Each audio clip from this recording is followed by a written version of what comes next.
शालिनी हुबलीकर। और भाई कैसी चल रही है आप लोग की पढ़ाई? और आई होप आप लोग के भी मार्क्स भी बहुत अच्छे आने वाले हैं इस यूनिट टेस्ट में, क्योंकि जिन जिन बच्चों ने मेरे चैनल में से पढ़ाई की है उन लोगों को कोई भी डाउट्स नहीं रहने वाले। ठीक है, अगर आप नए हैं मेरे चैनल पे तो आप फटाफट शालिनी हुबलीकर चैनल में जाइए और सब्सक्राइब कीजिए, बेल का आइकन टैप कीजिए और शुरू कर दीजिए वीडियो देखना। कम समय में सारा पोर्शन कवर अप करना है तो शालिनी हुबलीकर चैनल में आपको जाना ही पड़ेगा। ठीक है, तो मैं हूँ शालिनी हुबलीकर और मेरे चैनल में आप सबका बहुत बहुत स्वागत है। तो आज जो मैं आप लोगों को सिखाने जा रही हूँ वो है आप लोगों का first unit test 2023 and 24 9th standard का मराठी का question paper pattern for practice. Okay, कई बार ऐसे होता है कि लकीली क्वेश्चन आ जाते हैं बच्चों को पेपर्स में, तो ये भी आपके लक के ऊपर डिपेंड करता है। ओके, तो ये है 20 मार्क का। बहुत से जो बच्चे हैं उनके मुझे कमेंट्स आते हैं कि मैम हम लोग पढ़ाई तो करके जाते हैं लेकिन जब क्वेश्चन पेपर हाथ में आता है तो फिर कुछ भी समझ में नहीं आता है हम लोग को। तो क्यों ऐसा होता है? क्योंकि आप लोगों को इन लोगों ने जो भी यहाँ पर क्वेश्चंस करने के लिए सॉल्व करने के लिए कहा होता है, बहुत से बच्चों को समझ में ही नहीं आता है सवाल, तो फिर कैसे लिखेंगे आप लोग जवाब, है क्या नहीं?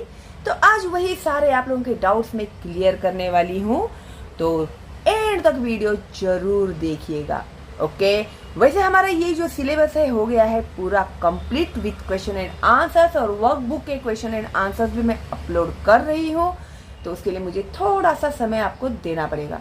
ठीक है, ऐसे कोई अर्जेंसी है तो मुझे कमेंट कीजिएगा, तो मैं आपके लिए वीडियोस जरूर अपलोड करूंगी। ओके, तो अभी सबसे पहले जो है विभाग अ गद्य। ओके, अभी यहाँ पर दिया है आप लोगों को प्रश्न पहिला अ, खालील उतार्याच्या आधारे सूचनेप्रमाणे कृती करा, जो है टोटल 7 मार्क्स का। मार्किंग में भी बच्चे लोग बहुत कंफ्यूज हो जाते हैं। ठीक है, तो बिल्कुल भी कंफ्यूज नहीं होना है। तो ये है टोटल 7 मार्क का। ठीक है, तो अभी इसमें जो है आकृति पूर्ण करा। तो उतारा का मतलब बहुत से बच्चों को नहीं पता, भाई ये उतारा क्या है? तो उतारा का मतलब होता है पैराग्राफ। रीड दिस पैराग्राफ, और इसी पैराग्राफ में से आप लोगों को यहाँ पर क्वेश्चंस पूछे गए हैं, तो उसके आंसर्स आप लोगों को पैराग्राफ में से ढूंढकर लिखने हैं। ठीक है, और ये जो है ना शिरीष वाला बेटा मी ऐकतो आहे, ये लेसन मैंने आप लोगों को पूरा Marathi to Hindi and English translate करके सिखाया है, तो प्लीज देखिएगा। और जब मैंने लाइव स्ट्रीम में ये लेसन भी सिखाया है, लाइव स्ट्रीम में मैंने इसके क्वेश्चन एंड आंसर्स भी अपलोड किए हुए हैं।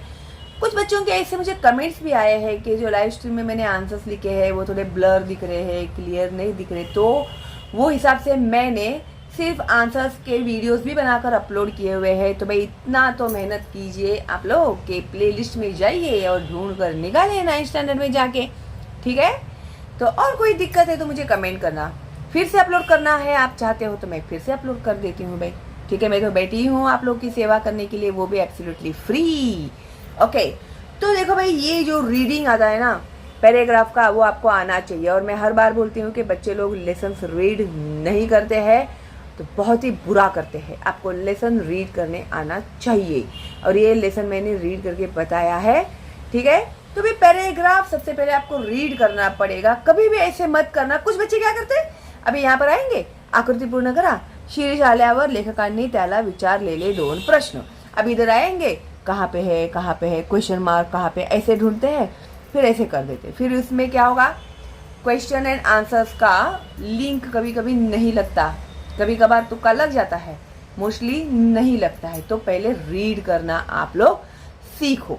ठीक है, अभी मैं सिखा ही रही हूँ आपको, तो मैं रीड करके भी बता देती हूँ।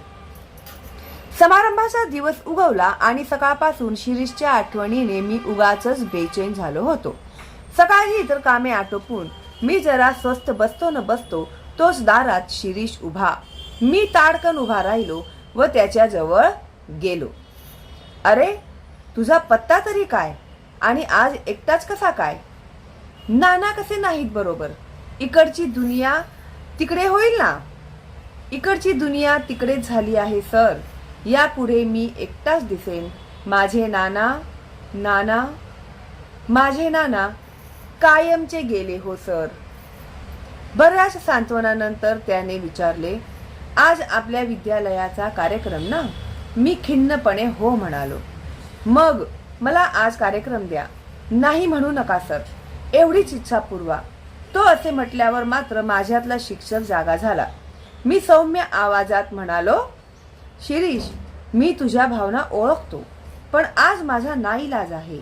आजच्या या पहिल्या कार्यक्रमावरच आपल्या विद्यालयाची इभ्रत अवलंबून आहे. त्यातून तुझी 2 महिने गैरहजेरी लागलेली.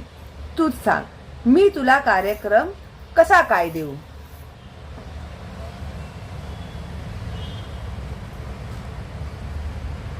ओके, यहाँ तक ये पॅरेग्राफ. ओके. आगतिक होऊन शिरीष म्हणाला, सर, माझी एवढी एकच विनंती मान्य करा. मला आज वाजवू दे. नंतर जन्मात हात लावणार नाही या व्हायोलिनला. तू पुढे जन्मभर वाजव, पण आज वाजवू नको. तुझी मनस्थिती ही आज बरोबर नाही. मला परवानगी दिली तर माझी मनस्थिती आपोआपच सुधारेल. शेवटी त्याने दुःखित मन पुन्हा आणखी कशाला दुखवा. शेवटी त्याचे दुःखित मन पुन्हा आणखी कशाला दुखवा असा विचार करून मी त्याला परवानगी दिली. मात्र पहिलाच कार्यक्रम त्याचा ठेवावा असेच मी ठरवले. त्याप्रमाणे मी परवानगी दिली आणि शिरीष वाजवू लागला.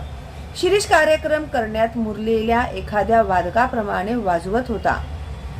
इतके शिकला तरी कुठे याचाच मी विचार करत होतो. आणि त्याहीपेक्षा मला मुख्य प्रश्न असा पडला होता की नवीनच शिकायला लागलेला मुलगा इतके उत्कृष्ट वाजवतो तर जुने मुरलेले विद्यार्थी किती छान वाजवत असतील असेच बाहेरचे लोक म्हणत असणार. तेव्हा त्याच्यानंतर वाजवायला कुणाला बसवावे. तो ये है paragraph reading. Okay, and now we can start to write answers. आकृती पूर्ण करा. शिरीष आल्यावर लेखकांनी त्याला विचारलेले 2 प्रश्न. तो कौन से 2 प्रश्न शिरीष को पूछे थे उसके सर ने. तुझा पत्ता तरी काय? आणि आज एकटाच कसा काय? नाना कसे नाहीत बरोबर. इकडची दुनिया तिकडे होईल ना. अभी ये 4 में से कोई भी 2 क्वेश्चंस आप लोगों को यहाँ पर लिखने हैं. और आकृति पूर्ण करा में एज पर बोर्ड रूल आप लोगों को ये वाले जो बॉक्स है ना, ये बॉक्स निकालना कंपलसरी है, वो भी पेन से. बहुत बार मैं बोलती हूँ बच्चों को, लेकिन बच्चे फिर से रिपीटेड गलतियाँ करते हैं. तो अभी आप लोग 9th स्टैंडर्ड में है, अगला साल आपका 10th है, तो प्लीज बॉक्स आकृति पूर्ण करा आया तो आप लोगों को बॉक्स बनाना ही है. ओके. उसके बाद है 2. शिरीषला कार्यक्रम न देण्याची लेखकांनी सांगितलेली 2 महत्वाची कारणे. अभी जो शिरीष था उसने क्या बोला, सबसे पहले आप मुझे परफॉर्म करने के लिए दो. तो सर ने उसको कौन से 2 रीजंस बताए कि उसे वो प्रोग्राम स्टार्टिंग का ये जो प्रोग्राम है वो उसे वो नहीं दे सकते. शिरीषला कार्यक्रम न देने के 2 रीजन उनके सर ने उन्हें क्या बताए थे.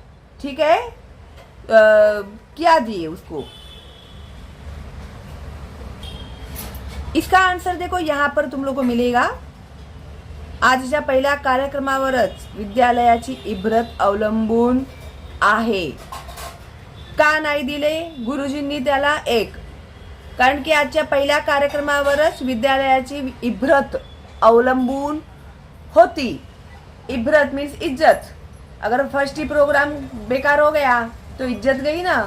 इसके लिए स्कूल की विद्यालय की इज्जत चली जाएगी. ये एक रीजन था. एंड सेकंड, त्यातून तुझी 2 महिने गैरहजेरी लागलेली. तर 2 महीने शिरीष गैरहजर होता. तो ये 2 आंसर आप लोग यहाँ पर लिखोगे. ये आंसर टेक्स्ट बुक में है, लेकिन हम लोग को टेक्स्ट बुक में से नहीं, हम लोग को पैराग्राफ में से आंसर्स लिखने हैं. ठीक है, तो ये ऐसे मत लिखना आप लोग. आपको टेक्स्ट बुक में से ये पैराग्राफ में से ही आंसर ढूंढकर लिखने होते. इसके लिए ना लेसन समझना बहुत जरूरी होता है, तभी ही आप लोग आइडेंटिफाई कर पाओगे क्वेश्चंस एंड आंसर्स। ओके, तो क्या क्वेश्चन पूछा है और हमें आंसर क्या लिखना है। जैसे अभी ये बच्ची हो गई कंफ्यूज, इसलिए तो नवा मुसाफिर होता। अभी एक हम लोग लेसन रीड करेंगे, वो हिसाब से देखेंगे तो ये सही भी है, लेकिन हम लोग को पैराग्राफ में इसे लिखना है तो ये सही नहीं है। 2 रीजन हम लोगों को ऑलरेडी इन लोगों ने यहाँ पर दिए हैं की पहिल्या कार्यक्रमावरच विद्यालयाची इबरत अवलंबून होती आणि तो शिरीष 2 महिने गैरहजर होता। ठीक है, और इसमें और एक भी ऐड कर सकते हैं तुम लोग, शिरीषची मनस्थिती बरोबर नव्हती, ये ऐड करेंगे तो भी चलेगा, ये भी लिखेंगे ना तो भी चलेगा, क्योंकि उसके नाना गुजर गए थे तो उसकी मनस्थिति भी ठीक नहीं थी। लेकिन मेन जो है वो 2 रीजन जो है वो यहाँ पर दिए हैं मैंने। ठीक है, तो यही लिखने हैं आप लोगों को। ओके, आई होप आप लोगों को भी अच्छे से समझ में आ गया है। ओके, तो चलो अभी हम लोग पेज टर्न करते हैं। अभी ये जो तुम लोगों का क्वेश्चन है, क्वेश्चन नंबर 3, स्वमत। अभी ये जो स्वमत का मतलब होता है, you have to write your own opinion regarding the topic. ठीक है, अभी बेटा मी ऐक तो आहे ये लेसन मैंने आपको बहुत ही डिटेल में एक्सप्लेन किया है, और रिलेटेड टू दैट लेसन अपना कॉमन सेंस यूज करके यहाँ पर आप लोगों को आंसर लिखने होते हैं। और वैसे भी स्वमत देखते हैं तो तुम लोग की तो बैंड वैसे भी बच जाती है क्या नहीं? तो अरे यार स्वमत आ गया है ना, तो सबसे ज्यादा मार्क गेनिंग होता है ये स्वमत। So you can give your opinion, okay, then teacher have to give you marks, but related to what? Related to question. Got it? हाँ, अभी जैसे इन लोगों ने यहाँ पर आपको दिया है, शिरीषची मानसिक घुसमट तुमच्या शब्दात लिहा। अभी जैसे आपने लेसन देखा होगा तो आपको ये क्वेश्चन का मतलब समझ में आ गया होगा।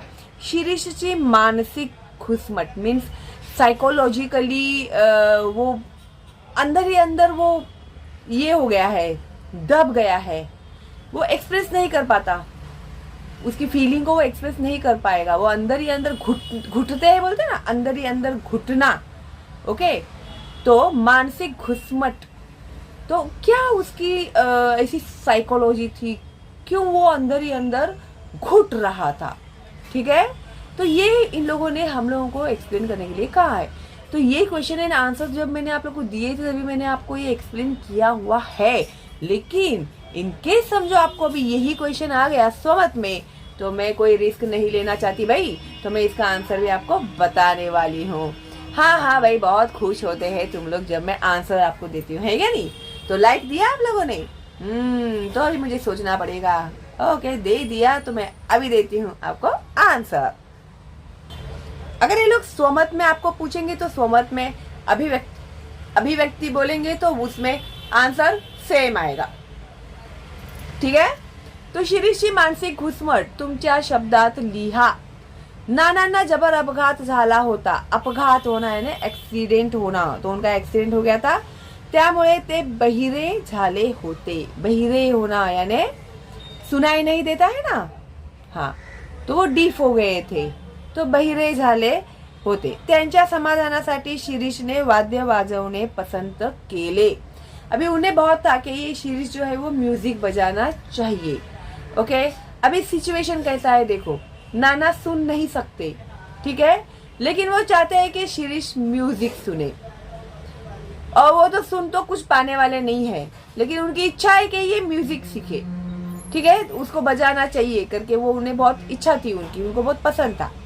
पण वाद्य शिकताना नाना समोर बसायचे। अभी वो जब भी सीखता था म्यूजिक तो नाना उसके सामने बैठते थे। त्यावेळी शिरीषची प्रचंड घुसमट होत असे, तो अंदर ही अंदर उसको बहुत ऐसे घुटन सी होती थी। त्याने वादनात कितीही प्रगती व कौशल्य दाखवले तरी नाना काहीच ऐकू शकत नव्हते। अभी ये घुटन किस बात की थी? अभी अगर उसने जो भी वो सॉरी म्यूजिक बजा रहा है, कितना भी वो म्यूजिक अच्छा बजा ले, कितना भी वो उसमें प्रोग्रेस करे, वो कितना भी उसमें मास्टर बन जाए, लेकिन नाना सुन सकते थे क्या वो जो बजा रहा है वो नहीं, तो इसी बात की घुटन उसे हो रही थी कि मैं कितना भी बेहतर बजा लूं, लेकिन ये मेरे नाना तो सुन ही नहीं पाएंगे.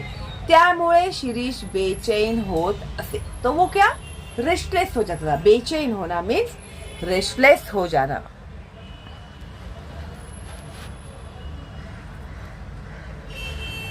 बेचैन होत असे. त्याला वाजवताना मोकळेपणा वाटत नव्हता.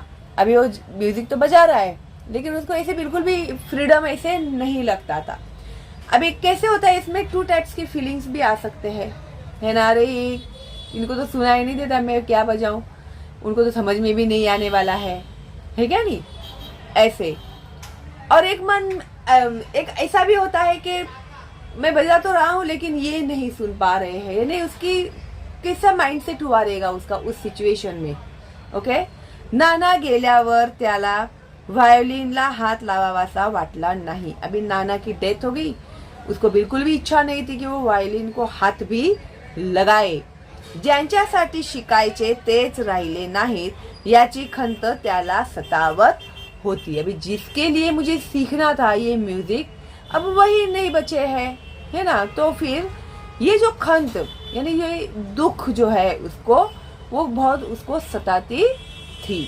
ठीक है. तो इस तरह का जो उसका साइकोलॉजिकल ये हो गया था, घुटन हो रही थी उसको मन ही मन में. ठीक है. तो ये इस तरह से अपने वर्ड्स में आप लोगों को इसे लिखना है. ठीक है. तो try to write in your own words. Okay. तो इसके लिए बोलती हूँ ना मैं, लेसन रीड करो.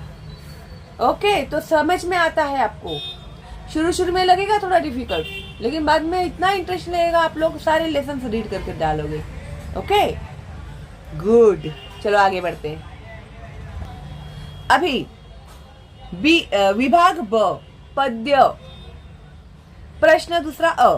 खालील पद्याच्या आधारे सूचनेप्रमाणे कृती करा. पद्य यानी कविता. भेटी लागी जीवा, ये जो संतवाणी है ये बहुत ही इम्पोर्टेंट है आप लोगों के एग्जाम के लिए, और मैंने इसे बहुत ही इजीली समझाया है. इसके वर्कबुक के क्वेश्चन एंड आंसर्स भी हम लोगों ने सॉल्व कर दिए हैं. ठीक है. अगर आपने नहीं देखे हैं ना बच्चों, तो प्लीज देखिएगा, तो आप लोगों को बहुत ही इजी जाएगा ये संतवाणी, क्योंकि संतवाणी के जो वर्डिंग्स होते हैं बच्चों को बहुत हार्ड लगते हैं. आप लोगों की जो फीलिंग्स है ना, वाइब्स मेरे तक पहुंचते हैं कि आपको क्या हार्ड रहता है, क्या इजी रहता है, तो वो हिसाब से मैं एक्सप्लेन करती हूँ. ठीक है. तो बहुत ही इजी है ये, मैंने बहुत इजी वे में एक्सप्लेन किया है. तो प्लीज़ एक बार देखना. मराठी जो एक्सप्लेनेशन मैंने हिंदी एंड इंग्लिश में ट्रांसलेट करके दिया है ताकि आपको पूरा समझ में आए. ओके. तो भेटी लागी जीवा, ये जो है मैं एक बार रीड करके बताती हूँ आपको. भेटी लागी जीवा लागली से आस, पाहे रात्रंदिवस वाट तुझी. पौर्णिमेचा चंद्रमा चकोरा जीवन, तैसे माझे मन वाट पाहे. दिवाळीच्या मुळा लेकी आसावली, पाहतसे वाटुली पंढरीची. भुकेलिवा बाळ अतिशोक करी, वाट पाहे उरी माऊलीची. तुका म्हणे मज लागलीसे भूक, धावुनी श्रीमुख दावी देवा. तो ये है reading of that poetry. And now खालील पद्याच्या आधारे सूचनेनुसार कृति करा. तो पद्य मैंने पढ़ के दिखाया आपको. एक कोष्टक पूर्ण करा, जैसे कि मैं आपको बताती हूँ कि आपको बॉक्स बनाने हैं. ओके. तो इस तरह से बॉक्स बनाइए, फिर आंसर लिखिएगा. अक्रमाने अनुक्रमाने का होता है 1 and 2. वाट बघणारा कौन, चकोर. वेट करने वाला कौन है, चकोर दिया है यहाँ पे. कोणाची वाट बघतो, किसके लिए वेट कर रहा है वो, तो पूर्णिमेचा चंद्रमा. तो देखो यहाँ पर है आंसर, पूर्णिमेचा चंद्रमा चकोरा जीवन, जो मैंने एक्सप्लेन किया है. तो आपने अगर एक्सप्लेनेशन नहीं देखा है ना, तो प्लीज देखना, ये एग्जाम के लिए बहुत ही इंपॉर्टेंट है. और मैं जो जो इंपॉर्टेंट बोलती हूँ ना आप लोग को, वो इम्पॉर्टेंट ही होता है और 100% आता है एग्जाम में. ठीक है. तो मिस मत करना जो भी मैं इम्पॉर्टेंट बोलती हूँ वो. भुकेलेले बाळ कोणाची वाट बघतो, तर आईची वाट बघतो. भुकेलिवा बाळ अतिशोक करी, वाट पाहे उरी माऊलीची. माऊली मीन्स मदर, आई. ओके. तो आएगा यहाँ पर आंसर आई. ओके. देन 2 योग्य अर्थ शोधा. अभी इसमें देखो योग्य अर्थ शोधा का अभी इन लोगों ने दिया है आस लागणे म्हणजे. तो कविता में जो दिया है उन लोगों ने वो हिसाब से आस लागने का मतलब क्या है? तहान लागने, प्यास लगना, घाई लागने, जल्दबाजी मचना, ध्यास लागने यानी कुछ पानी की ये बोलते ना लोग तलब, वो उत्कंठा वाढणे. उत्कंठा का मतलब होता है क्यूरियोसिटी. तो आस लागणे म्हणजे ध्यास लागणे. तो ये है उसका आंसर. ओके. वाटुली म्हणजे वाट. धाटुली मीन्स छोटा, वाट मीन्स रूट, वळण मीन्स टर्न, वाट पाहणे, वेटिंग फॉर समथिंग. तो इसका आंसर आता है वाट, और ये आता ही है एग्जाम में. ठीक है. उसके बाद यहाँ पर इन्होंने अभिव्यक्ति दिया है. जैसे मैंने आप लोग को अभी भी बताया था कि स्वमत भी आ सकता है, अभिव्यक्ति भी आ सकता है. तो आपके ओपिनियन आपको यहाँ पर लिखने हैं. ओके. संत तुकारामांनी पांडुरंगाच्या भेटीबाबत दिलेल्या दृष्टांतातील तुम्हाला आवडलेला दृष्टांत स्पष्ट करा. ये जब मैंने क्वेश्चन आंसर्स दिए थे तभी भी मैंने ये आपको सॉल्व करके दिया हुआ है, और फिर हम लोगों ने वर्कबुक के क्वेश्चन एंड आंसर्स भी किए हुए हैं. उसमें भी मैंने इसका पूरा आंसर आप लोगों को दिया हुआ है. अगर आप लोगों ने मिस किया है ये तो प्लीज आप लोग जाइए प्लेलिस्ट में, आप लोगों को आंसर मिल जाएंगे. ओके. विभाग क स्थूल वाचन. स्थूल वाचन बहुत इंपॉर्टेंट होता है. तो प्रश्न दूसरा ब, खालीलपैकी कोणत्याही एका विषयावर टीपा लिहा. टीपा लिहा का मतलब होता है शॉर्ट नोट्स या उसके बारे में जानकारी आपको यहाँ पर लिखनी है. तो जैसे ये जो लेसन है ना आपका वैजयंती एंड एक शिंगी गेंडा, तो ये लेसन बहुत ही इंपॉर्टेंट है आप लोगों के एग्जाम के रिलेटेड. आपको मैंने बताया है कि संतवाणी, बेटा मियाँ एक तो आहे, और ये जो लेसन है वैजयंती ये भी बहुत इंपॉर्टेंट है. तो कौन सा है ये वाला लेसन वैजयंती वाला? काजीरंगा. काजीरंगा थोड़ा सा कॉम्प्लिकेटेड एंड डिफिकल्ट है ये वाला लेसन, लेकिन मैंने इसे बहुत आसान तरीके से आपको एक्सप्लेन कर दिया है. तो बिना कुछ सोचे समझे फटाफट जाइए और देखिएगा भाई. ठीक है. तो वैजयंती के बारे में आप लोगों को जानकारी देनी है. एंड एक शिंगी गेंडा, इसके question and answers already uploaded है हमारे प्लेलिस्ट में, जाइए आपको मिलेंगे. ओके. एंड उसके बाद है ड व्याकरण. प्रश्न 4, व्याकरणावर आधारित कृती करा. एक, खाली दिलेल्या वाक्याचा प्रकार ओळखा. तो वाक्य का प्रकार कौन सा है वो हमें ओळखना है. तो बापरे किती मोठा हा पाऊस, तो ये है उद्गारवाचक. ब, मुलांनो खूप अभ्यास करा. आज्ञार्थी. ओके. ये मैंने ग्रामर में डाला हुआ है आप लोगों के लिए. ग्रामर हम लोग का हो गया है सिखा के, और एग्जाम्पल भी मैंने अपलोड किए हुए हैं, तो जाइए और देखिए. देन 2, खाली दिलेल्या वाक्याचे सूचनेनुसार वाक्य रूपांतर करा. तो एज पर इंस्ट्रक्शन, नीचे जो भी सेंटेंस दिए हुए हैं, तो एज पर इंस्ट्रक्शंस आप लोगों को वाक्य रूपांतर करने के लिए इन्होंने कहा है. ओके. तो माझी शाळा घराजवळ आहे. प्रश्नार्थी वाक्य, तो क्वेश्चन बनाना है इसको. ठीक है. तो माझी शाळा घराजवळ आहे का, तो हमने इसका क्या बनाया? क्वेश्चन बनाया. ब, प्रवासात भरभरून बोलावे. आज्ञार्थी वाक्य, प्रवासात भरभरून बोला. ठीक है. देखो जहां पर फुल स्टॉप देना है वहां पर फुल स्टॉप देना ही है, वरना हाफ मार्क आपके कट जाएंगे. जहां क्वेश्चन मार्क देना है वहां पर क्वेश्चन मार्क दो. कॉमा वो सब जो उद्गारवाचक जो भी है वो चिन्ह जो होता है वो देना बहुत जरूरी है, वरना आपके मार्क्स कट जाएंगे. ओके. देन उसके बाद ये 3, खालील शब्दांचे समान अर्थी शब्द लिया. सिनोनाइम्स मैंने ऑलरेडी अपलोड कर दिए हैं, आप लोग जाइए प्लेलिस्ट में, ग्रामर में आपको सब मिल जाएगा. ठीक है. सकाळ, सकाळ, प्रभात, सम्मान, आदर. ओके. तो इस तरह से ये है हमारा क्वेश्चन पेपर कंप्लीट हो गया है. एंड आई होप आप लोग को अच्छे से समझ में आया है. और प्लीज़ ज़्यादा से ज़्यादा फॉरवर्ड करना अपने दोस्तों को, रिलेटिव्स को, ताकि उन बच्चों का भी फ़ायदा हो। ठीक है, अभी बहुत से बच्चों के एग्ज़ाम शुरू हो रहे हैं कल से, तो उन लोगों को all the best and bye bye.